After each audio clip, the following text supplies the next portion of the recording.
Roxy, it's your birthday. Not for real, just for play.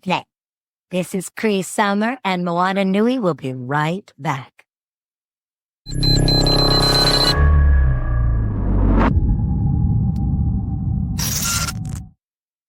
Aloha mai kako, everyone. Welcome to the Moana Nui podcast and today's Mana Bomb segment. My name is Moana, and I'm joining all of you from the East Coast, the cold and frigid East Coast. Aloha mai kako. It's Kanoilani Davis, Mana Bombs powered by Mahina Designs. Calling in from Molokai Nui Ahina, where the winds are blowing. It's not cold and snowing, but no buts. It's a beautiful day. I'm so sorry y'all have to deal with that. It's beautiful, and we will enjoy the beautiful day virtually through you. Feel the sun that's coming in from this window. I do. I'm a little bit jelly because today, our high was 32, and there was not a lot of sun. So, Oh my gosh. and we just had 2 days of snow. So I'm like, come on, melt the snow in my driveway. But yeah, so today's Mana Bomb is you can have compassion and refuse to put up with someone's nonsense. Ooh. Let us know what you guys think about this. We're going to get into this today, but we want to hear your thoughts too. So leave us some comments. Let us know your thoughts. And as we go along, maybe we can dive deeper into what this really means. Oh my gosh. Yeah. You can have compassion and refuse to put up with someone's nonsense. This one goes into leaning into boundaries, which we've heard 100 times. Have your boundaries, create your boundaries. But the question is, did you create the consequence? And that's where I think people really get stuck. That's the hardest part. It is actually doing what you're going to say and say what you're going to do. So for example, I wrote some examples down at Mahina on Instagram. I will not tolerate being lied to. So basically a personal boundary that is mutually agreed upon with your partner. Consistent lies occur. This is based off of your observations, right? You're not trying to accuse anybody of lying, but you're just observing. You notice that they're lying. It's been consistent. You don't call anybody out and you just let it go. You let it go. And you're afraid of the consequences that if you decide to confront the person, you may get into a fight. Those fights are not fun. Or you confront the person and they decide that they're going to continue lying and you feel like you're the bad person for doing it. Those are consequences too. So I think a lot of us avoid the consequences, but we create these boundaries. Whereas in a good, healthy way of doing things is there is an agreement, say for instance, in that you're required to attend you come to an agreement with something where, I don't know, for example, you have dinners together every evening, but your partner, your family, whomever, they're always late or they miss majority of the dinners or they have tons of excuses. You communicate the concern, right? And and it's ignored. You provide a warning, again, ignored. So now you must let them go. Like you'll continue to have dinners and gatherings, but will no longer invite them to be there. All those things, or provide them any say to planning any dinners or having what we're going to eat for dinner, or just removing privileges. I think one of the things about that is you've tried, right? You've tried to make things right. You tried to communicate your concerns. You try to communicate where the boundary was crossed. And if they ignore it, you're going to have to do something next, which is perhaps moving on with your life. So folks be pushing their luck.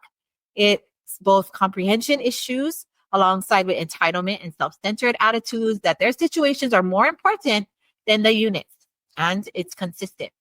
Having boundaries is healthy. Having accountability and consequences even healthier. Doing it with compassion returns health to whom it affects. And that's a big one. So that's where the compassion lies. And even that has to have a point of when do you stop? When does compassion become something for somebody else versus the unit? And how do you stop doing that to make people comfortable? Because some people will look at your compassion as weakness. Mm-hmm. And continue taking that for granted or use it against you. But have you ever been in a situation similar to that where maybe you didn't have consequences to boundaries that were crossed, or maybe you did react or have compassion or even activated a consequence? Yeah, I mean, I definitely have experienced stuff like this where I feel like I'm setting a boundary, but then it's so what if they continuously have disregard like the boundary that you set. If there's no consequences, then they keep doing it, right? Because I feel like this is like the first thing that came to my mind was like, oh, this is like when you're raising kids and you're trying to develop new behaviors for them, and you tell them like this is what you should be doing, but then they don't, and then you don't do anything. There's nothing like if okay, well, I'm not doing it. Mom says I should, but I'm not gonna do it. If there's no consequences, then they're not really learning the lesson. And sometimes I think the consequence has to be in a language that that person will understand. At least when in the instance of like when you're raising kids, like the consequence has to be taking something away that they value. For adults, it's different, yeah, because we just Is it uh, different? I don't think so. It's the same thing.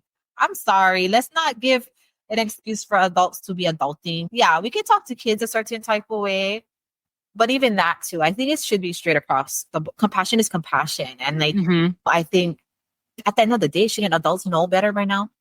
they Or should. maybe they weren't raised that way. I don't know. Do we blame the parents?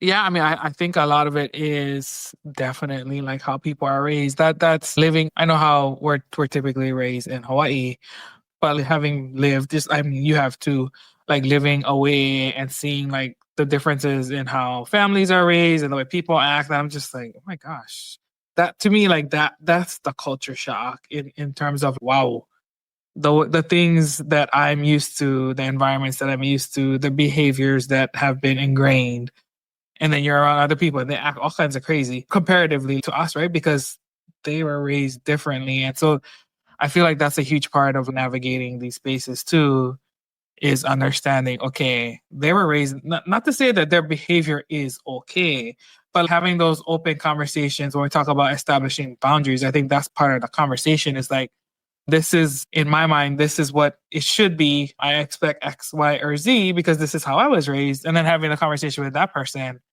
and then like just helping to get that mutual understanding. Of course, like we've said, some people are not mature enough to have those mutual understandings and they're like stuck in their way. They can only see their way. Like that to me, that is not healthy.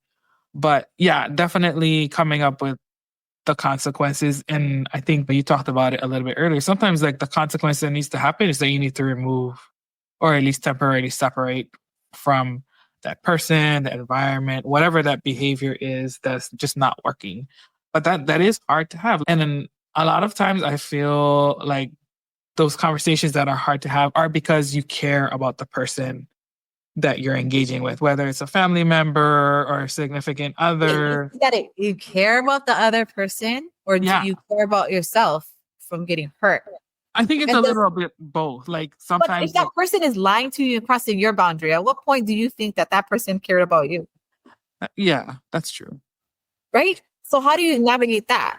I mean, if they're constantly lying, then that's definitely not somebody who cares about you. And to me, that's the easier one to okie and to cut because like it's just at that point it's not worth your time. I mean, at least for me, like I life is too short. And if they have like those consistent patterns and they're proving it to you, then to me that's when I start to distance those types of people and remove them from my space. It doesn't mean that I cannot malama aloha, I wish you well, whatever, but you cannot be in my space consistently because we talked about it in the previous context, right? The people that you surround yourself with are important because they do influence you and shape you in different ways. And their behaviors, whether it's healthy or toxic, will influence you too. So to me, that's part of aloha and self-awareness and understanding. Yeah. I think one of the things you talked about earlier too was the cultural differences. Mm-hmm. Uh, I will share with you based off of being a parent in this generation and having kids who have already kind of grown up already. Mm-hmm. Let's just add the fact that I had to be a single mom and the father and the mother in the house. My opinion, and this is just my opinion. Like, I feel like my generation did the kids an injustice. I'm not gonna lie, like culturally and even I'll say it. I'll be real about it. I mean, only because I think a lot of my generation chose to raise their children differently from the way they were raised because they did not like the way they were raised, whether it was really strict, whether it was just what they felt was toxic or historical trauma or whatever is they chose to raise their children very, very different, which is interesting because what I see is it's more materialistic love. This generation. This generation is less consequences for their actions, less rules. And so what we're seeing is an effect of my generation, our generation, way of raising kids. And it's sad because I'm part of that generation. I mean, for me, a little bit different maybe because I had to be the mom and dad, maybe a little bit different too because I was raised by my grandparents. I wasn't raised by the generation above me. I kind of had no choice. I didn't get the choices. I didn't get the either or. I had, it has to be. And that was the hardest part, but probably later down the road, probably the most beneficial. But yeah, I think part of that is, and because we don't have boundaries for our children, we won't have boundaries for ourselves and have those consequences. I always said I don't want to be a cheater. If you cheat on me, we're done. We're done. Right. And what happened for that person that cheated on you? I bet you still was with them. I bet you still went back. You know what I'm saying? And you're like, no, I believe in them. I believe in potential. And that's where we get stuck. I believe they're going to change. They said they're going to change. They said they're going to do things differently. They said they were going to show up. They said they weren't going to lie. We hear this, the manipulation part. And I think that's what keeps us in those spaces. But yeah, I think I'm probably not the first, like the one person that'll be like one time done. Like I'm not. I wish I could be, but I'm not. I probably will have patience and give you a lot of chances. That's my freaking problem. But there is a line.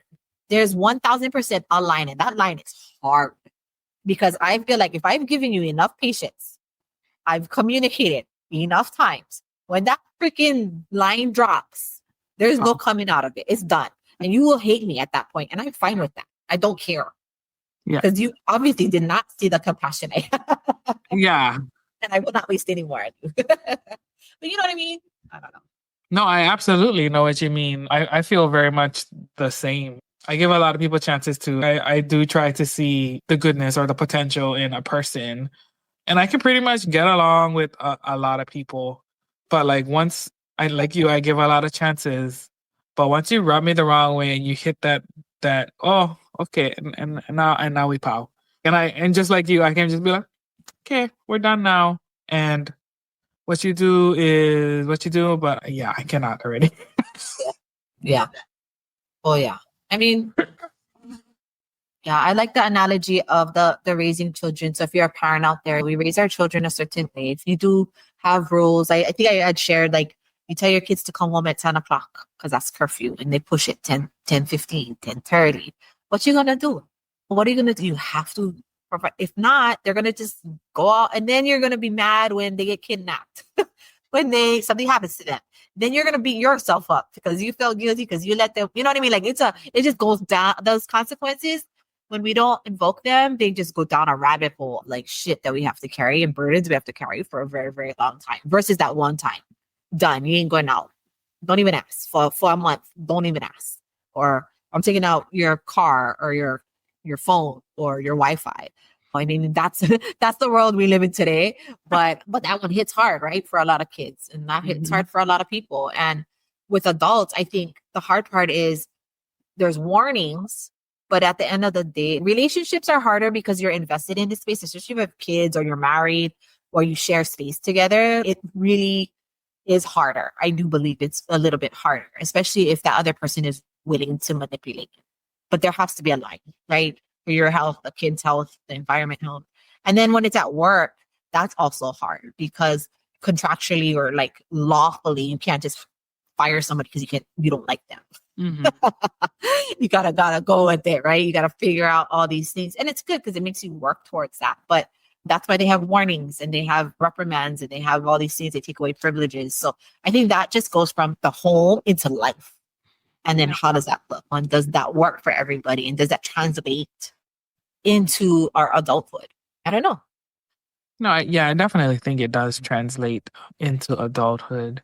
And I think boundaries are important. Like even if the other person is not manipulative, I think it's just healthy relationships have healthy boundaries. Period. And I think that's that's something that just needs to be talked about more. It's one of those like unseen kind of things that like when it's healthy and it's good, it's there, but you may not know that that's what's missing when something is going wrong or the relationship. There's pilikia in the relationship. Yeah. Yeah. I like that. And I think on the opposite end, right? Boundaries, we have consequences. But when somebody succeeds, we need to learn how to equally celebrate. That's the balance, I think. If we focus on the boundaries and all these consequences, but we don't ever talk about this, how they succeeded and celebrate that, like that's gonna throw that off balance. And so I think equally we need to look at both sides. No, absolutely. And I think like the word consequences, like it tends to have a negative connotation, but good things that happen because of your decisions are also consequences. Yep. So like it's not always bad. Like the celebration that we want to have of that achievement is also a consequence. It's a consequence of taking action, of doing all the things that you said you were going to do, hitting all the goals. Like that's a consequence too, right? So I say that because I don't want people who are listening to think, oh, it's just negative. No. There are positive consequences as well. And so that's why you should have boundaries, because those consequences can happen on both ends of the spectrum. Yeah. And I think that's another thing too. And I know I prefaced this before, is I personally don't believe there is a negative and a positive. It's the way we look at things. Mm-hmm. And so when we understand that through your own perspective, how we're looking at it and how we receive it is really a projection of what we're feeling. So being able to, and that's the hard part. And I keep saying this, which it sounds very numb, is when I keep saying, if we just take the emotion part out of the vocabulary definition, and you'll start to see things for what it is. Mm-hmm. The emotional part is the part that we define things based off of how we feel. But that definition is not going to be the same for everyone. Whereas if we want to come to a neutral space, we have to take that feeling out, that emotional, so that we all can come to the same place to talk about what's in front of us. And then we manage our own personal emotions within us, or however we choose to do that. With therapy or with a friend or like going outside into it, art, whatever. But that part of it is where I go the negative and positive, like you said earlier. Like that word does sound negative because we've only heard it in the negative context, but really it's universal. It's a very universal word. Yeah. Mahalo for sharing that. No, yeah, definitely. Yeah. So back to the manabam. You can have compassion and refuse to put up with someone's nonsense. Definitely true. And it's absolutely healthy to maintain those boundaries and even reassess them. Maybe you got to pull it in. Maybe you got to be more strict with your boundary. Or maybe sometimes, maybe you're being too strict, then maybe you got to let it go. But I think most of the time, you probably have to be more strict. Things are not going the way like you would like them to go, then you probably need to be a little bit more with that boundary. Yeah. And then in our lessons that we do for our Oling Mauliola, we call it our ipapuhaku. It's the rock wall that's movable, and you're not stuck to those boundaries. Mm-hmm. I know people who were like married couples who ended up being single and then being in non-monogamous relationships about this, and going from one perspective into another perspective that left them open. Yeah. And they saw things from a different point of view, and that's their boundaries. That's what they chose, but that's the choice they made based off of understanding that they didn't have to stick to that one boundary for the rest of their life. And be communicating that is important. So as long as all parties know what's going on, you're fine. Yeah. No, I think that's really important in that you don't have to be stuck to just one perspective. As life happens and you learn and you're adjusting your worldview, yeah, that's where those boundaries are moving and learning and all of that stuff. I don't want people to think, because if you just stay in one space, then you become stagnant and you're not evolving, which to me is really important. My husband and I talk about evolution a lot. But yeah, that learning space, and having those open conversations, right? And whenever we talk about stuff, everything always goes back to communication and being honest in your communication, because I think that's a huge part of it too. Are you being fully honest with what your boundary is, or are you still only giving maybe 80, 85, 90% because you don't want to hurt the other person or all of those types of things. That could be a part of it too. And I say this from my own experience. And that's something I had to learn over time. It was like I was taking on too much of the kuleana when it should be more even between two people in a relationship, whether it's a parent-child relationship, a significant other, a friend relationship, like all those types of things. It's important to make sure that you're not taking on too much of the kuleana or vice versa, like not letting the other person, not doing enough on your end and letting the other person handle all of the burdens of the relationship. It's not fair to either one. Yeah. And if you guys just cannot come to agreement, then again, maybe it's just time to create space, some distance, and maybe come back together again later. I've had that too, where I've had friends who we just weren't seeing eye to eye and we just kind of distance each other. Doesn't mean that I don't aloha them, that I don't love them or care about them. It's just that as you go throughout life in your different stages, everybody's growing at different paces too, right? So you're not going to have the same people around you all the time, and that's okay. But yeah. Yeah, I wanted to talk about like really quickly because I know we're kind of going through this, but boundaries and standards. Even looking at standards, do we have standards? Mm. Do we have this foundation in which we don't have to put boundaries? What I've learned in growing up was my papa would always, you create boundaries to never have boundaries again. And when you can get to a point where you don't have to have boundaries, it's because you know yourself well enough. You don't need a boundary because you just flow around it. And you don't even have to talk twice. It's done.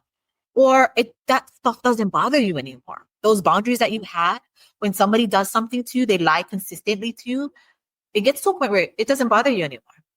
You're still going to go do about your life and you're still going to do about your day how you would have done it no matter what. Those lies are not mine. Those lies are those persons. Mm-hmm. And so to be able to get to a point where those lies or their deceit or their blaming, their complaining, all those things don't bother us anymore. We've gotten to a point of a higher intelligence of not having to meet boundaries. We set our standards within ourselves and we don't set standards for what people are to us. We set standards about who we want to be. And I think that's where we need to really get towards. Because you can have the worst person in front of you, the master manipulator, and you just go, you're not going to let them manipulate you, but you're also not going to stand there and like, you just go do what you do. That should never affect you.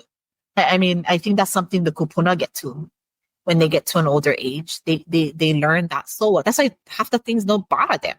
It's because they've gotten to that point where they don't need boundaries. That shit doesn't bother me anymore. Yeah. So, and what a beautiful place to be in. A place that we all aspire to be. And we all know who gossips the most. It's the kupuna. They gossip more worse than us. And so if they can still stand each other at like 70, 80 years old, they're good to go. That's where we want to get to. Definitely.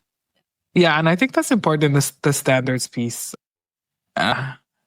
And the standard for yourself. I think I definitely have high standards. Sometimes it probably drives my own self crazy, but same here. I drive my own self crazy. I laugh.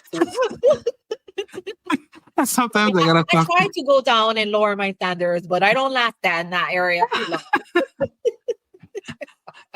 But I think, like, to your point of having standards so that, like, eventually you don't need boundaries, I think that's kind of like standards, kind of like, I think of it that in a way, like, to your brand. If people think about Kanoi as a person who is, like, she's strong, she has a great foundation. And so people who are, like, at least a little bit self-aware or aware of their environment will know Kanoi is not the type of person to be doing bullshit with. And like those types of people probably just even stay away from me because they're like, it's not even going to face her. So why am I even going to try?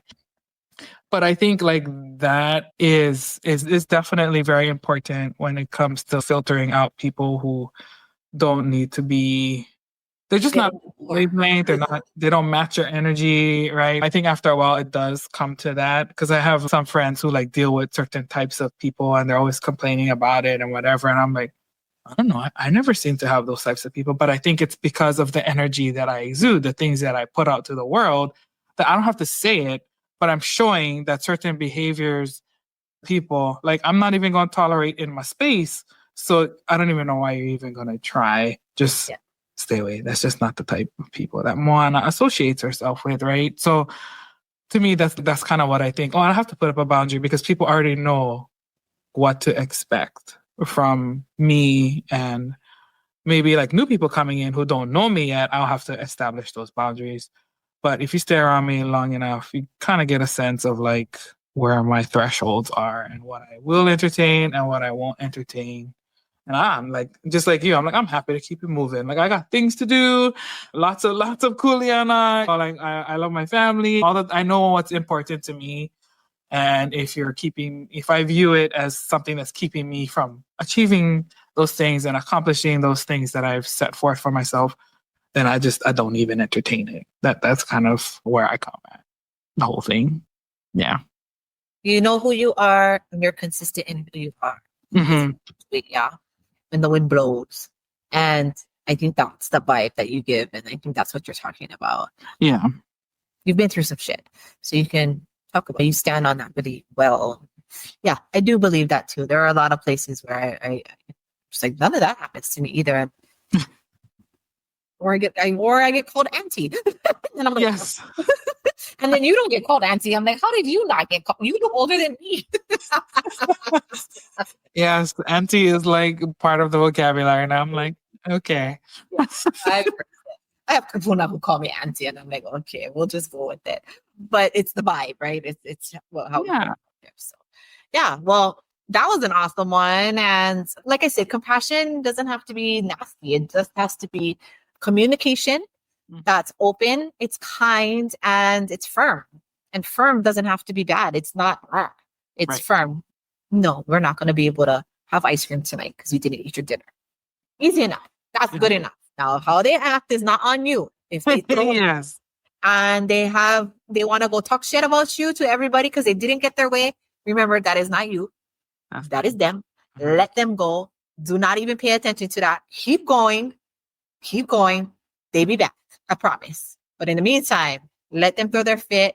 I know it sucks that when people spread rumors and bully and do all those ugly, nasty things to get more politics and people, it hurts. I've been there. We've all been there. It hurts, but let it go because you got other things to focus on. All those goals, all those things that you have set forth, those are there. That stuff is temporary. Trust me. Impermanence is real.